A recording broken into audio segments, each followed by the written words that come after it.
They were going to fine people $2,500 for each violation. What happened was PayPal noticed a lot of people started to close their account, and PayPal the next day rescinded that policy. And the point here is that the market uh, will have a lot to say about what a private organization can do and can't do, and that's what the UCLA school would acknowledge, that even in social issues, companies have to respond to their consumers.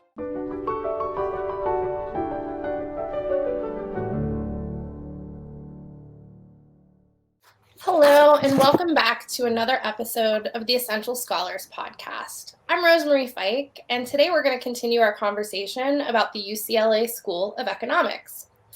Joining me once again is David Henderson, an emeritus professor of economics with the Naval Postgraduate School in Monterey, California, a research fellow with the Hoover Institution, and a senior fellow of the Fraser Institute. But this time we also have Steve Globerman. He's a resident scholar in the Addington Chair in Measurement at the Fraser Institute, as well as a professor emeritus at Western Washington University. And both of these wonderful guests are our co-authors of the Essential UCLA School of Economics book. So welcome, and thank you so much for taking time to talk to me today. Thanks, Rosemarie. Thank you. And today I thought we would focus a little bit on some of the policy issues that are taking place in the modern world and see how we can use that UCLA lens to understand some modern conversations. So in your view, either one of you, what are some of the big picture policy issues that you would find the UCLA framework useful to understand? Well, I'll take a shot at it first. I think there are two or three that come to mind. One is regulation, and what should be the status of regulation, both social and economic regulation. Secondly, industrial organization, or the structure of industries and firms. Should firms be allowed to merge? Under what conditions should they not be allowed to merge? And third, I would say the actual governance of organizations. How are they managed? How are people rewarded? Should the government have anything to say about how private sector organizations run their business? And those are three that come to mind. Anything for you, David? I think those are very good. I think anything involving property rights, because property rights, we talked last time, are such a great way of giving people incentives to do things that are not just valuable to them, but valuable more generally. And so to the extent possible, expand property rights where maybe we didn't have them before. I think we talked briefly last time about how maybe you could put RFID chips in whales and so on and track them. So, hey, that's my whale, don't harpoon it, kind of thing. So that's one promising area, I think.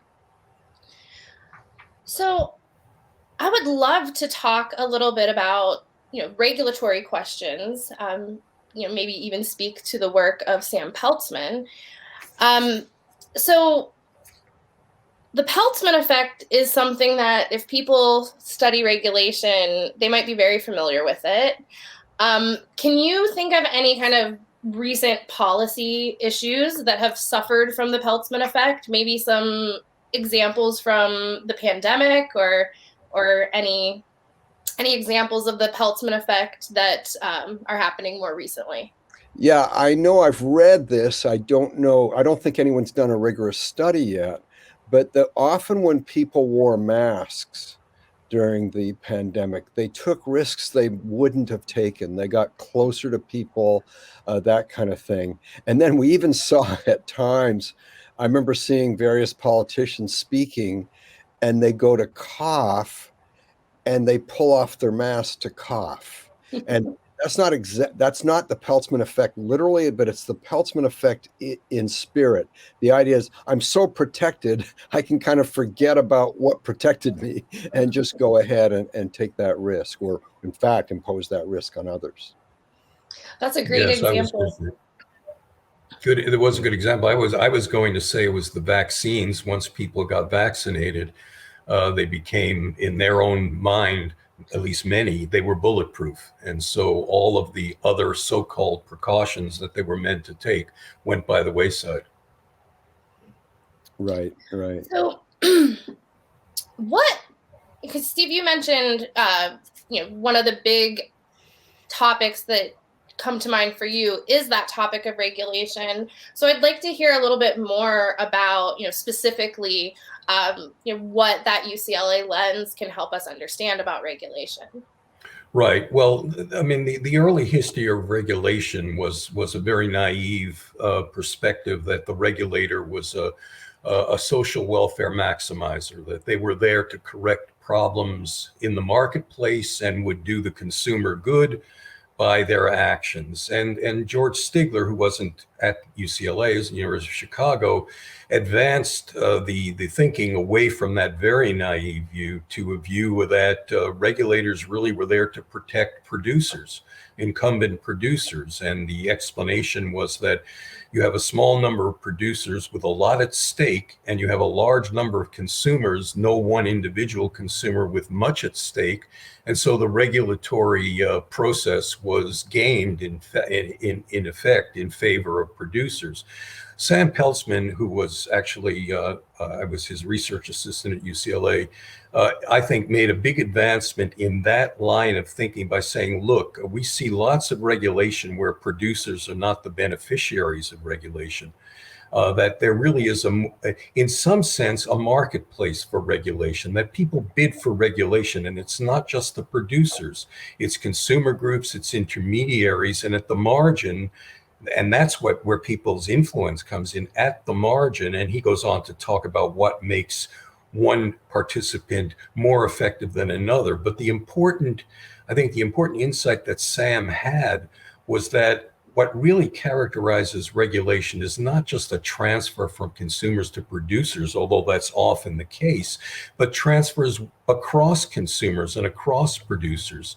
And that gets extended with people like George Hilton, who we speak about in the book, to say that, look, you can't have cross subsidies in a competitive market, because cross subsidies mean some participants in the market are paying above marginal costs, others are paying below. And where there are these gaps where you have what economists would call economic rent being earned, you're going to have entry into the marketplace, and entry destroys that cross subsidy, because the entry is systematically going to be in those markets which are providing the cross subsidy. So George Hilton and others argue that part and parcel of regulation is entry prevention. And that's a very noticeable characteristic of regulation. And I had lots of experience with that because I participated as an expert witness in a number of hearings in Canada when the issue was, should we deregulate pricing in the long distance sector, which was a big subsidizer of local service. And of course, the phone companies said, look, if you allow competition in this sector, we can no longer subsidize local service. And so there was a blockade, essentially, a regulatory blockade of competition for quite a while, which Hilton argues really is a major cost to efficiency.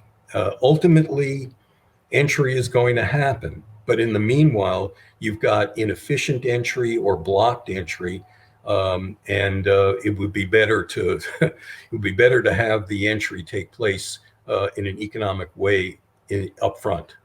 Mm-hmm. So that kind of reminds me of public choice. There's definitely some relationship, this idea of regulatory capture. You have a great quote in the book from George Hilton that regulation is the worst possible organization as an industry, one to which all of the alternatives are preferable.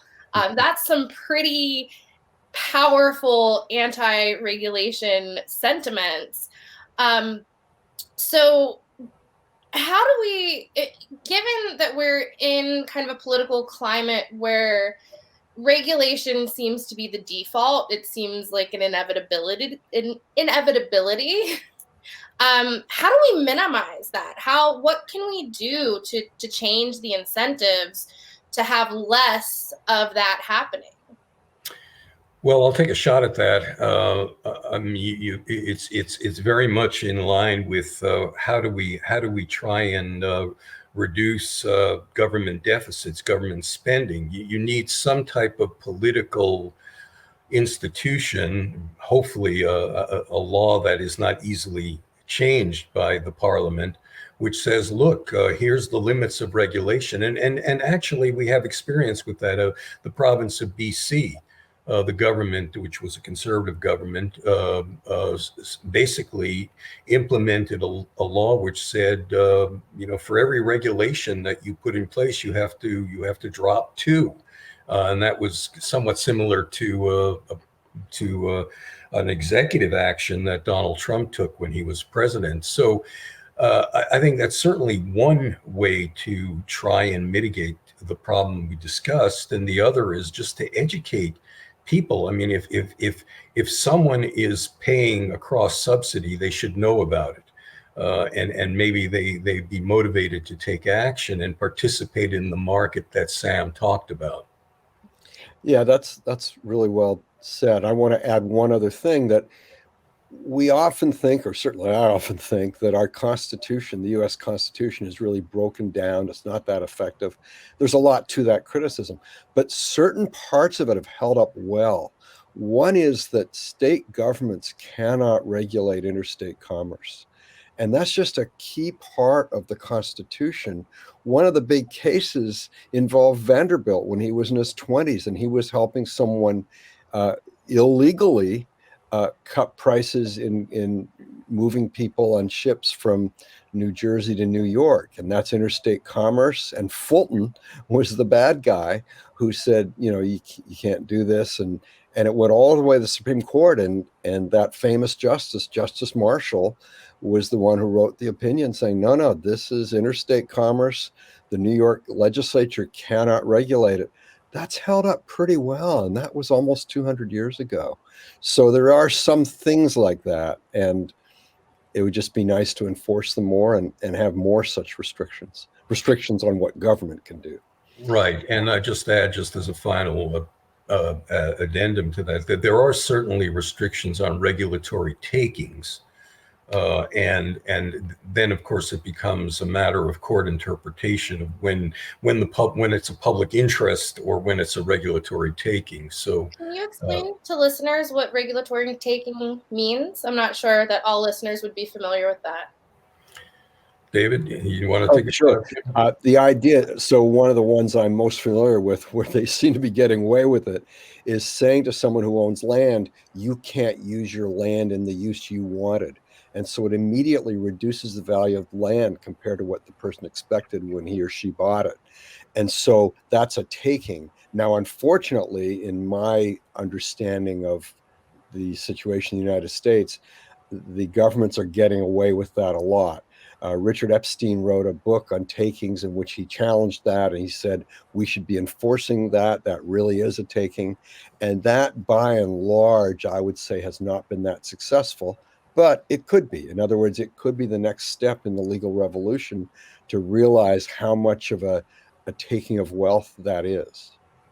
So I want to switch gears for a moment and talk about maybe some of the unusual ways that we can apply property rights to situations that we typically think of as conflicts that necessitate some sort of government action.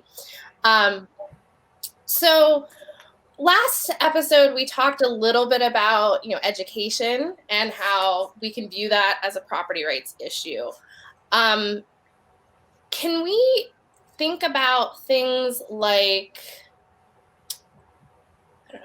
like cancel culture? So I think about cancel culture. Can we think about that, maybe frame that in that property rights framework? So, if people have ownership over their businesses and they receive this stream of revenue, other people can vote with their dollars. and choose not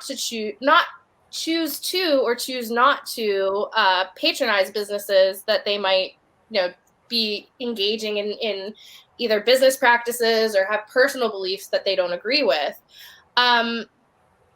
Is that maybe along the lines of the UCLA framework of adapting property rights to understanding these kind of points of conflict? Is that consistent? It could be. I'm thinking, I mean, one of the basic freedoms is freedom of association, Mm-hmm. the freedom to choose whom to associate with. So certainly, if someone doesn't want to buy something from a company because of that company's behavior in any dimension, that's completely legitimate for the person not to. The one concern I have is that when we've looked at cases, okay, so take the whole Hunter Biden thing during the 2020 election. Well, it turns out that, Mark Zuckerberg admitted in an interview that the FBI had come to him and said, please don't do certain things that, might be Russian created, like, and I don't know if he named the Hunter Biden thing, but Zuckerberg said his mind immediately went to the Hunter Biden thing. So he started canceling people, or at least not allowing them to talk about Hunter Biden's laptop, whereas we now know that was a completely legitimate issue. So in other words, when the government gets his messy hand in there, that's where it can go wrong. But if the government were completely out of it, and so people say, I want to associate with this firm and not with that firm, whether they be as investors, as consumers, or as workers, that works. It's a kind of a sorting, and it would work. I think it would work. Yeah, I think that's exactly right. And actually, there's an example, a very contemporary example. It's actually an example from this week, where PayPal announced that it was going to fine people who use the platform if they violate, quote unquote, PayPal's standards for interacting with the platform. They were going to fine people $2,500 for each violation. What happened was PayPal noticed a lot of people started to close their account, and PayPal the next day rescinded that policy. And the point here is that the market uh, will have a lot to say about what a private organization can do and can't do, and that's what the UCLA school would acknowledge, that even in social issues, companies have to respond to their consumers. Right, right. I think that's such an interesting aspect of markets that people don't often talk about, that we can kind of express our social beliefs through our market transactions. I remember last year when Texas passed Senate Bill 8, which kind of took abortion off the table for most women in Texas, that a lot of companies immediately responded. Because I live in Texas, and I got a lot of emails from like Uber and Lyft and organizations that were saying things like, we would never sell your information in a way that would be harmful to you. Or if our employees need access to this reproductive care, we will pay for them to go out of the state. So that's kind of responding. It's not a cancel culture type of response, but it's more of a, continue to use our services because we actually care about some of the things that you care about. Right. So I always think that that's such an interesting way that, the market process can help us express our beliefs. Right. One of the things I wanted to ask about in a property rights type of issue, one of the things we run into is that, some groups of people might say, I don't like how they're using their property. And I don't think that people, even though it has nothing to do with me, it's not affecting my life, but the mere thought that somebody somewhere would be using their property in a way that I don't like, how do we avoid these type of like meddlesome preferences undermining property rights? Because it seems like there's a real push for many people to do that. David? It's a hard one. It is a hard one. You're right. There's a lot of, I think it was Mencken who said that, was it a Puritan, as someone who has the haunting fear that somewhere someone might be happy, something like that.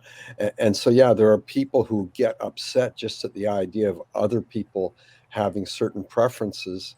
And that's a tough one. So do I know what to do about it as an individual? I do. I don't do that. And I try to support people who don't. I went to the last baseball game of the season that the Oakland A's had. And there was this young man near me who caught a foul ball. We had pretty good seats. And there were these people in front of him who were with this older man who was in a wheelchair. And they started yelling at him. He ought to give the ball to the older man. And I'd been talking to this young woman beside me, and I thought I'd at least make a point a little public. And I said, it's really interesting how at ease people are in telling other people what to do with their property. And she kind of grinned and got it. So again, it's a kind of an educational thing. The easiest thing in the world to do is not to put your own property at stake, but to tell other people what they should do with theirs. And just as a citizen, I kind of tend to speak out against that. Yeah, I think certainly Alshin was very clear on this point that if there is no physical intrusion on other people's property, then the owner of that is entitled to use the property the way they want. I would just add one other point. I mean, if there really is a contention about how property rights are being used, if it's a relatively small number of people contending, one can have private bargaining that can actually result in the property being used in the most efficient way. And of course, Demsetz has talked a lot about both creating and transferring property rights in a way to promote economic efficiency. So if my welfare is really much improved by David not doing something, but David has a legal right to do it, I certainly can go to David and say, what's it worth to you to stop doing it? And we can bargain about it. That's a good point. If I want to raise another example, I go to my cottage in Canada every summer. And a few summers ago, I went out with a neighbor and his two nephews, who I really care for, these two young guys, just teenagers, really, really nice kids. And they wanted to climb this cliff and jump into the water. It was about a 30-foot jump. And they did due diligence. They used this meter, this thing to make sure there wasn't this big ledge sticking up where, but I said to them, I'll pay you each $50 if you don't do it. And they did it. So I didn't pay them. But anyway, that's how much I cared, that I could just see this small probability of something going really wrong. But so that's something we can do. And they said no, and they had a great time. But yeah, that's that. When it's a small number situation, you can have those kinds of offers. Yeah, I often think about meddlesome preferences and people who want to act on them through the political process as being a pretty big threat to individual liberty. Yeah. So, yeah. Another thing I kind of want to bring up related to property rights. So property, it's very important. And, economists who study economic development, property rights are essentially a prerequisite to any kind of human flourishing. So they emerge, they kind of evolve in unique ways depending on the different social contexts. So what can be done, if anything, about, either creating property rights where they don't currently exist, or modifying property rights if, they emerged in a way that kind of is not growth enhancing. So if your property rights are bad, what do we do about that? Well, I don't know if this is a good example, because I thought I had a good example until you said the bad part. So in California, we had this huge issue where Steve and I both live. Steve lives here, half time, right? We had this huge issue with water. Now, the Central Valley farmers get water, and they have the property right in it as long as they use it. And so they use it in uses that can be worth as little as $200 per acre foot. The cities, and even the small city I'm in, are starving for water. We've got rationing right now.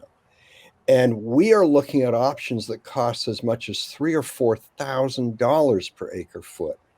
And so one clear-cut way, I think, would be to give those farmers clear-cut ownership of the water. Just say, what were you using historically? We'll give you that. Or if we're a little low, we'll give you 80% of that or whatever.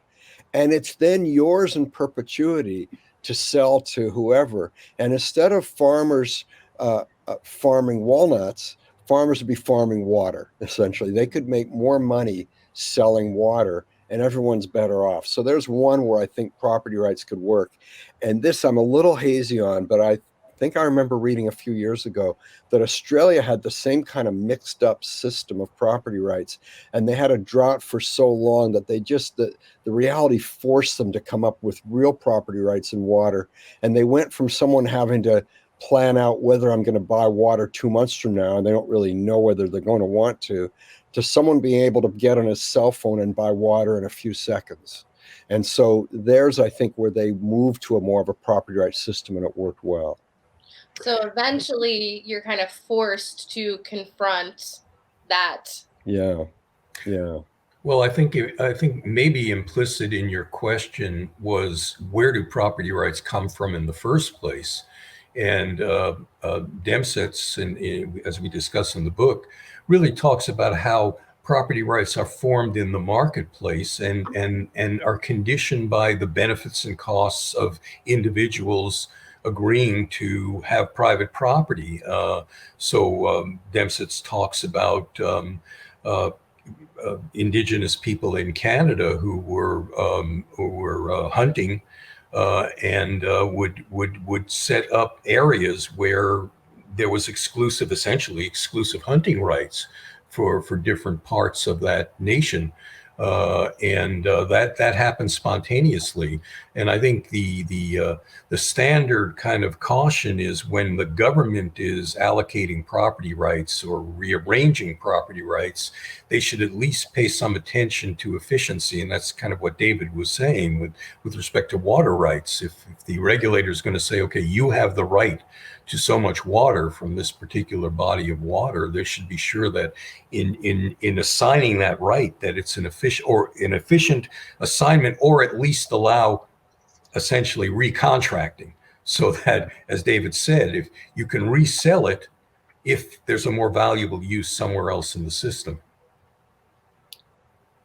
So some of the work of the UCLA school offers critique of behavioral economics, and specifically kind of the popularity of nudges or libertarian paternalism.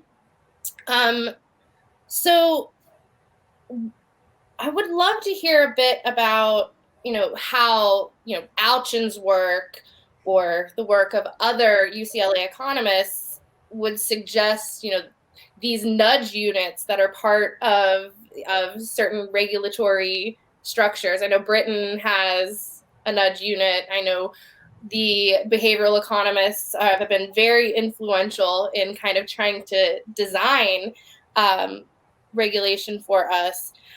What are these efforts going to be successful? What are the problems that might be obvious to a UCLA economist, but maybe not obvious to other? Well, I think one of the biggest is a property rights problem, or an incentive problem at least, which is if you're the head of a nudge unit, or if you're one of the people in the nudge unit making these decisions, what's your incentive to get it right? And they've never really answered that. I've written a number of critiques and book reviews of both Cass Sunstein and Richard Thaler who push this. And in fact, in one of Sunstein's books, he talks about how people didn't notice when they were told to look for something in a particular video. They didn't notice the 800-pound gorilla, the literal 800-pound gorilla that walked across in the video. And I said, well, you know what? There's an 800-pound gorilla that Cass Sunstein hasn't noticed, namely the government, that somehow they're going to get it right. And he's never really answered the question, why do they have the right incentives, or how do they have the right incentives? Because they don't. Yes, and I think also to get back to Alshan, the critique of the behavioralists is that most people have less than full information, or they're not able to process the information that they have, and therefore someone more knowledgeable, the nudger, should make the decision. And Alshan's point is that economic behavior, efficient economic behavior, doesn't necessarily require people to be fully informed or even perfectly rational in a calculating sense. That if you don't pursue your own self-interests, you're going to suffer and leave the marketplace. And those who are successful set an example for others. And rather than the nudger showing the way, it's the marketplace that shows the way. Right, right. I also, the discussion a little bit earlier of regulatory capture and David's comments made me wonder how frequently do nudge units get captured? Yeah. There seems to be room for that. I think there definitely is. And I guess there are two kinds of capture. One is the more narrow, I'm going to do it to feather my own nest, or to help this particular company that's paying me off. And that can happen. But I think the more typical capture, and I'm just guessing, but I think the more typical capture is simply that the person, the nudger, has way too much belief in his or her own ability to make good decisions for other people. That's the kind of the capture that, and that many people like having power over other people. And so the kind of people who might want to be part of a nudge unit are people who like to nudge people. And so that can be a different kind of a more subtle kind of capture. Well, I think also there's an indirect capture in that the government usually announces what its agenda is. And if you're a nudger and you want to get hired, you're going to probably favor the policy that the government wants at the time. If it's automatic assignment to a pension fund, or even more now, an assignment to an ESG intensive pension fund, well, you're the nudger who wants to get hired on. That's you're going to see a lot of advantages in that position. Right. What insights might the UCLA school offer to those who care about social justice type of issues? So we talked a little bit about how you can vote with our dollars and express those types of preferences. But last episode, we talked a bit about, discrimination. And so I would love, social justice seems to be something that most of my students really, really care about. Yeah. How can we use the UCLA framework to address those things? Well, I want to mention one. When I got to UCLA in 1972, I had to TA a class that used university economics. And so I worked my way through every question at the back of each chapter. And by the way, I never got one student ask me any of those questions, but it was a huge learning experience for me. And I remember one of the things that was quite noticeable in Alshan and Allen, and I'm positive this was more Alshan's influence than Allen's, is the importance of competition and the importance of what he called open markets. And so if you have competition, or if you have open markets, it's much easier for people who start out without much to get somewhere. So we now have 800 occupations in the United States in which at least one state government prevents entry unless you take a course, pay a fee, get a license, all those kinds of things. And that's up. And so approximately 25% of the workforce is in those occupations, up from 5% in the 1950s. And so one of the most famous cases, and the Institute for Justice took this on, was cornrow braiding, where you had women, typically young Black women, braiding people and making a decent living.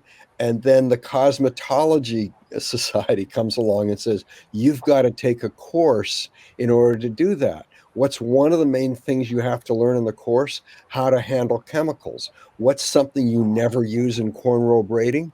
Chemicals. And so the idea was it was a way, whether intentional or otherwise, of blocking off an avenue for people who were trying to make it, trying to get, improve their own economic livelihood. And so those kinds of things come kind of naturally to someone who got his or her education at UCLA. Don't block people from making themselves better off. Yeah, I think that's a very good example, and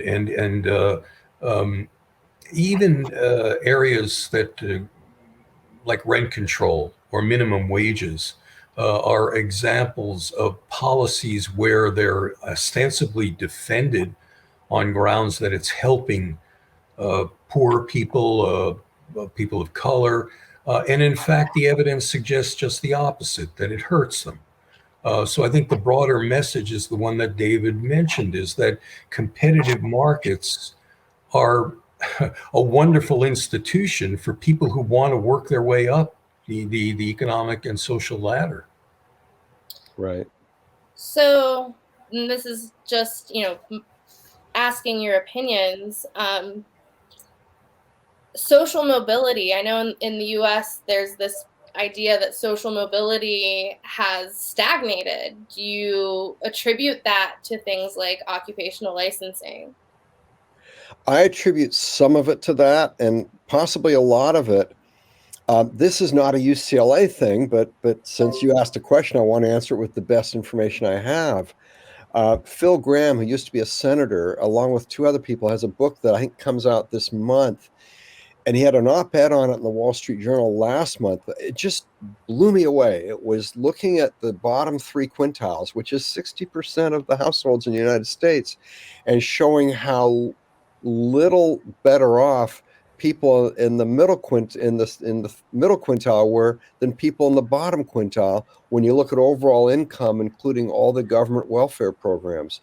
And so there's not a huge gain for people getting jobs. So people in the middle quintile were a little better off by $1,000 or $2,000 per year, which is not a lot of money, and they were working a lot.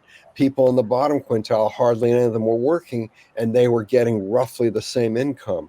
And so, as Graham and his co-authors pointed out, that's actually too much equality. There's not enough of a gain from working, because we've got such an extensive welfare state, certainly compared to what I'd thought before reading that. So those implicit marginal tax rates that you get. Yeah. Interesting. Let's see, because we're almost out of time. So I want to ask you guys, one thing I love to ask is, what are some of the biggest misconceptions or misinterpretations that people have of the UCLA school? If there's like one thing you want to set the record straight on, what would it be? Well, I'll take a shot at it. David probably wants to weigh in as well. I would say that the caricature of the UCLA school is that the market is perfect. Just free markets are the answer to everything. And the UCLA school was very clear in saying that, no, there are lots of issues and, if you want to call it problems, real world problems in any market. Transactions costs, for example. You can't make transactions without using resources. What the UCLA school says is, no, there is no perfect world. There's no nirvana. And if you want to say something intelligent about one set of arrangements versus another, you have to compare them. in terms of their impacts. And also, I think Alshin was very clear in saying, look, efficiency may not be the only social goal. And to the extent that it is not, then the property right arrangement should be different than if efficiency was the main social goal. So I think that to me is the main caricature of the UCLA school.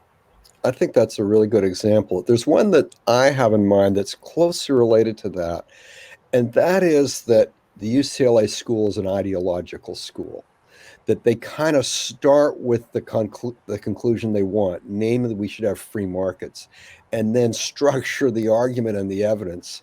And by the way, structuring the evidence would be even worse to get to that conclusion. And that's one thing I saw that wasn't true. And I remember my second year at UCLA, I was invited to an event in Washington put on by something called the Ripon Society. It was part of the Republican thing. And I remember we were learning all this great stuff in industrial organization from the Demsetz kind of, hey, big firms have high profit rates because they're doing well, not because they have monopoly power. And I thought, I wonder if my professors are telling me the whole story. And I went and presented some of their ideas. And there was this economist from the University of Michigan named William Shepard. And he was one of the kind of the bête noirs. He was one of the people whose work they often criticized. And he got to comment on my presentation. And I thought, oh boy, here we go. I'm going to learn all the things that they didn't tell me because they were hiding them. And all Shepard did was attack me as a person. And it was like, all right, I think I did learn some good stuff at UCLA. And there's not like this big hidden thing that they've been hiding from me. So yeah, I think I went there as a libertarian. There's no doubt about it. I am a libertarian still, but I'm a libertarian who will admit good arguments against libertarianism. I think that that's a criticism that gets hurled at any school of thought that has a kind of free market policy conclusion.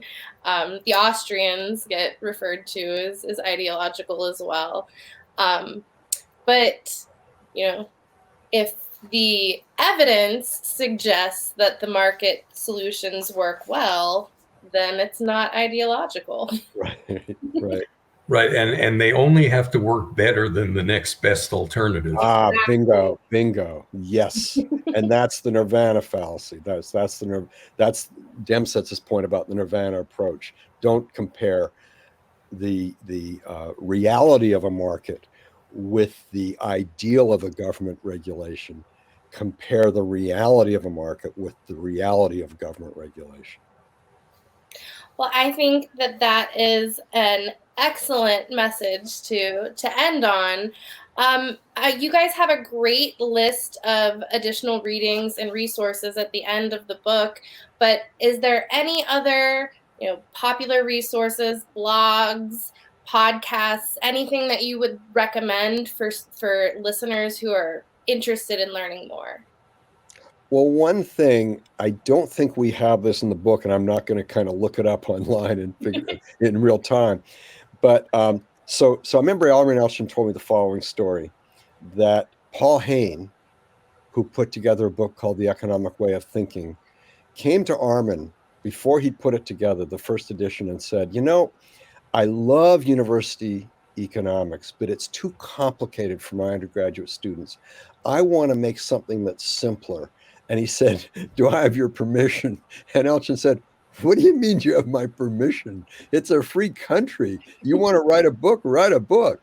And so he did. He put together The Economic Way of Thinking. And I have found it a more reader-friendly way of teaching students in their first economics course than university economics was. University economics looks simple, but it's almost PhD level in a sense, even though it's in words. Whereas The Economic Way of Thinking is kind of Elchin made simple. Elchin and Allen made simple. And I love that book. I have several students or several classes of mine. I will have them read certain excerpts of that book. So it's excellent. Yeah. Steve, do you have other things to suggest? Well, David, I was going to say that read anything, read The Economist magazine, even read the New York Times. I hesitate to say it, but but read it critically. Yeah.